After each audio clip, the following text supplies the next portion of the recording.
پیارے اسلامی بھائیوں، السلام علیکم۔ آج آپ سننے جا رہے ہیں حضرت ہود علیہ السلام کا واقعہ۔ تو شروع کرتے ہیں۔ بسم اللہ الرحمن الرحیم۔ حضرت ہود علیہ السلام اور قوم عاد کا زمانہ۔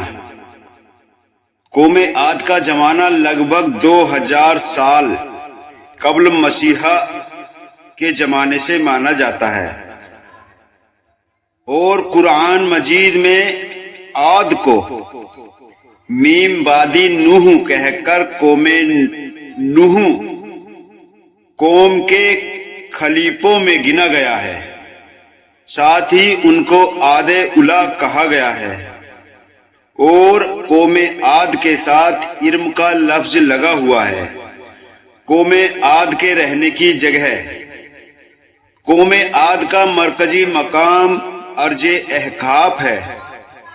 یہ حجر موت کے اتر میں اس طرح واقع ہے کہ اس کے پورب میں عمان اور اتر میں رابع الخالی، مگر آج یہاں ریت کے ٹیلوں کے سوا کچھ نہیں ہے۔ قوم عاد کا مذہب۔ قوم عاد بت پرست تھے، اور اپنے پیشے اور نوح کی قوم کی طرح صنم پرستی اور بت پرستی میں ماہر تھے۔ حضرت عبداللہ بن عباس رحمت اللہ علیہ سے ایک اثر منقول ہے۔ اس میں ہے کہ ان کے ایک بت کا نام سمود اور ایک کا نام حتار تھا۔ حضرت ہود علیہ السلام قوم عاد اپنی مملکت کی سطوت و جبروت کے جسمانی صورت و غرور میں ایسے چمکے کہ انہوں نے ایک اللہ کو بالکل بھلا دیا، اور اپنے ہاتھوں کے بنائے ہوئے بتوں کو اپنا معبود مان کر ہر قسم کے شیطانی اعمال بے خوف کرنے لگے۔ تب اللہ تعالیٰ نے انہی میں سے ایک پیغمبر حضرت ہود کو بھیجا۔ حضرت ہود علیہ السلام عاد کی سب سے زیادہ عزت دار شاخہ خلود کے ایک انسان تھے۔ اسلام کی تبلیغ۔ جب انہوں نے اپنی قوم کو اللہ کی توحید اور اس کی عبادت کی طرف اور اسلام کی دعوت دی، اور لوگوں پر ظلم و جور کرنے سے منع فرمایا، مگر قوم عود نے ایک نہ مانی، ان کو سختی کے ساتھ جھٹلایا، اور غرور اور گھمنڈ کے ساتھ کہنے لگے، ہم میں سے زیادہ کون ہیں، قوت میں آگے۔ آج دنیا میں ہم سے زیادہ شوکت و جبروت کا کون مالک ہے؟ مگر حضرت ہود علیہ السلام لگاتار اسلام کی تبلیغ میں لگے رہے۔ جب اپنی قوم کو اللہ کے عذاب سے ڈراتے اور غرور و سرکشی کے نتیجوں کو بتا کر نوح کی قوم کے باقی یاد دلاتے، اور کبھی ارشاد فرماتے، کہتے کہ اے قوم، اپنی جسمانی طاقت اور حکومت کے زبردست ہونے پر گھمنڈ نہ کر، بلکہ اللہ کا شکر ادا کر کہ اس نے تجھ کو یہ دولت بخشی ہے۔ نوح کی قوم تباہی کے بعد زمین کا تجھ کو مالک بنایا، خوش ایسی فارغ الوالی اور خوشحالی عطا کی، اس لیے اس کی نعمتوں کو نہ بھول، اور خود کے گڑے ہوئے بتوں کی بت پرستی سے باز آ، جو تجھ کو نہ نفع پہنچا سکتے ہیں اور نہ دکھ دے سکتے ہیں۔ موت و زندگی، نفع نقصان سب ایک اللہ ہی کے ہاتھ میں ہے۔ اے قوم کے لوگوں، مانا کہ تم سرکشی اور اس کی نافرمانی میں مبتلا ہو، مگر آج بھی اگر تم توبہ کر لو اور باز آ جاؤ تو اس کی رحمت پھیلی ہوئی ہے اور توبہ کا دروازہ بند نہیں ہوا ہے۔ اس سے مغفرت چاہو وہ بخش دے گا، اور اس کی طرف رجوع ہو جاؤ وہ معاف کر دے گا، اور مال و عزت میں بھی سرفرازی بخشے گا۔ قوم عود کو حضرت ہود علیہ السلام کی یہ نصیحتیں بہت ناگوار گزرتی تھیں، اور وہ یہ نہیں سہ سکتے تھے کہ ان کے خیالوں، ان کے عقیدوں اور ان کے کاموں، غرض یہ کہ ان کے ارادوں میں کوئی آدمی رکاوٹ پیدا کرے، ان کے لیے مہربان نصیحت کرنے والا بنے۔ اس لیے اب انہوں نے یہ رویہ اپنایا کہ حضرت ہود علیہ السلام کا مذاق اڑا کر ان کو بے وقوف سمجھا جائے، اور ان کی معصومیت بھری حق والی سچائیوں کی تمام یقینی دلیلوں اور مثالوں کو جھٹلانا شروع کر دیا، اور کہنے لگے، کیا کہنے لگے؟ یہ سورہ قرآن پاک کی سورہ ہود میں درج ہے کہ اے ہود، تو ہمارے پاس ایک دلیل بھی نہ لایا، اور تیرے کہنے پر ہم اپنے خداؤں کو چھوڑنے والے نہیں، اور نہ ہم تجھ پر ایمان لانے والے ہیں۔ آگے دیا ہے، اور ہم اس ڈھونگ میں آنے والے نہیں کہ تجھ کو خدا کا رسول مان لیں، اور اپنے خداؤں کی عبادت چھوڑ کر یہ یقین کر لیں کہ وہ بڑے خدا کے سامنے ہمارے سفارشی نہیں ہوں گے۔ حضرت ہود علیہ السلام نے ان سے کہا کہ نہ میں بے وقوف ہوں اور نہ پاگل، بلا شبہ اللہ کا رسول اور پیغمبر ہوں۔ اللہ اپنے بندوں کی ہدایت کے لیے بے وقوف کو منتخب نہیں کیا کرتا، اور اس کا نقصان اس کے نفع سے بڑھ جائے اور ہدایت کی جگہ گمراہی آ جائے۔ وہ اس زوردار خدمت کے لیے اپنے بندوں میں سے ایسے آدمی کو چنتا ہے جو ہر طرح سے اس کا اہل ہو اور حق کی اصل خدمت کو خوشی کے ساتھ انجام دے سکے۔ قرآن پاک کی سورہ الانعام میں درج ہے کہ اور اللہ خوب جاننے والا ہے کہ رسالت کے اپنے منصب کو کس جگہ رکھے۔ آگے دیا ہے، مگر قوم کی سرکشی اور مخالفت بڑھتی رہی، اور ان پر سورج سے زیادہ روشن دلیلوں اور نصیحتوں کا ذرا بھی اثر نہ پڑا، اور حضرت ہود علیہ السلام کو جلیل کرنے اور جھٹلانے پر اور زیادہ اتر آئے، اور العیاذ باللہ مظنون اور خفتی کہہ کر اور زیادہ مذاق اڑانے لگے اور کہنے لگے، اے ہود، جب سے تو نے ہمارے بتوں کو برا کہنا اور ہم کو ان کی عبادت نہ کرنے پر ابھارنا شروع کیا ہے، ہم دیکھتے ہیں کہ اس وقت سے تیرا حال خراب ہو گیا ہے، اور ہمارے خداؤں کے بددعا سے تو پاگل اور مجنون ہو گیا ہے، تو اب ہم اس کے علاوہ تجھ کو اور کیا سمجھیں؟ ان کی اس گستاخی بھری جرت اور ہمت سے یہ خیال ہو چلا کہ اب کوئی آدمی ہود علیہ السلام کی طرف دھیان نہ دے گا اور ان کی باتوں کو توجہ سے نہ سنے گا۔ حضرت ہود علیہ السلام نے یہ سب کچھ نہایت صبر اور جبر سے سنا،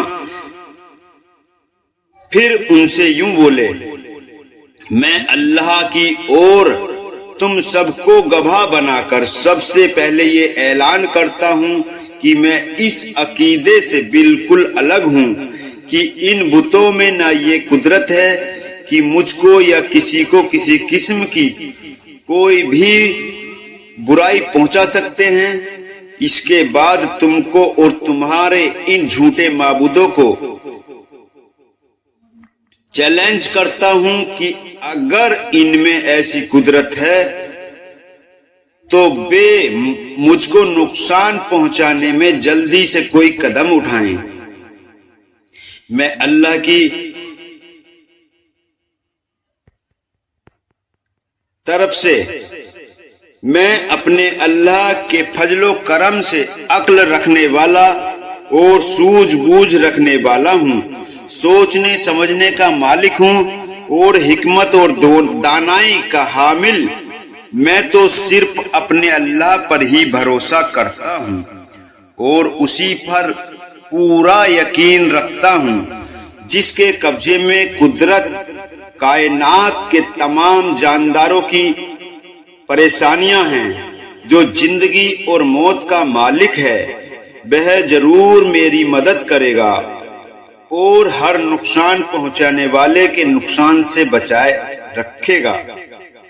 آخر حضرت ہود علیہ السلام نے اس کی لگاتار بغاوت اور سرکشی کے خلاف یہ اعلان کر دیا کہ اگر قوم عاد کا یہی رویہ رہا اور حق سے پلٹنے اور منہ پھیرنے کی روش میں انہوں نے کوئی تبدیلی نہ کی اور میری نصیحتوں کو پورے دل سے نہ سنا، تو میں اگرچہ اپنی ڈالی ذمہ داریوں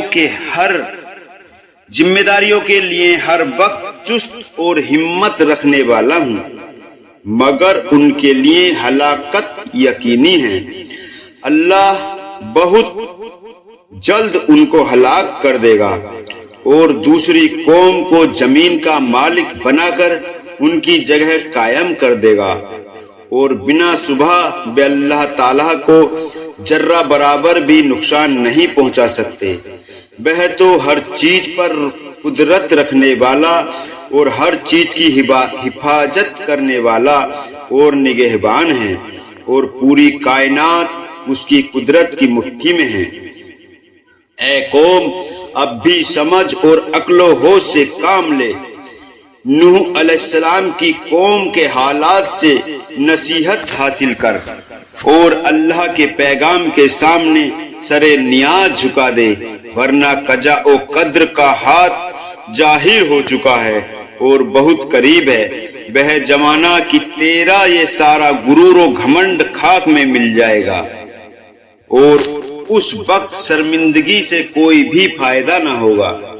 حضرت ہود علیہ السلام نے بار بار ان کو یہ یاد کرایا کہ میں تمہارا دشمن نہیں ہوں، دوست ہوں۔ تم سے سونا چاندی اور تخت و تاج کی طلب نہیں کرتا ہوں، بلکہ تمہاری فلاح و نجات چاہتا ہوں۔